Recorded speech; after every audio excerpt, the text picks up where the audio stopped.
تست جالبی که انجام دادن، دکتر بروس لیپتون یه گزارش خیلی جالبی میده از یک همون کسی که کتاب Biology of Belief رو نوشت 2005 که یکی از بنیانگذاران علم اپیژنتیکس هست. ایشون یه گزارش خیلی جالب داره.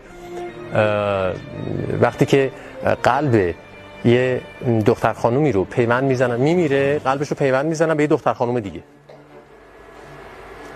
و بعد یه اتفاق جالب میفته. این دختر خانومه که زنده بوده و قلب اون یکی رو بهش پیوند زدن که الان زنده است، از شب بعد از این که این قلب پیوند میشه بهش یه خوابای عجیبی میدیده و میترسیده، شب خواب میپریده. شب خواب میدیده که یک نفر میاد میکشتش و این خواب تکرار میشده و این خواب واضح بوده، خیلی واضح.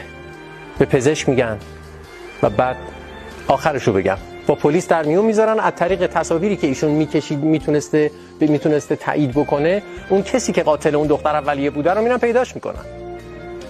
این واقعیت. البته فقط این مورد نیست، از این موارد زیاده. یعنی چی؟ یعنی قلب اون دختره که فوت کرده که الان تو سینه این یکی دختر است آنتن دیگه، بقیه بدنش هم آنتن بوده، منهدم شده رفته زیر خاک.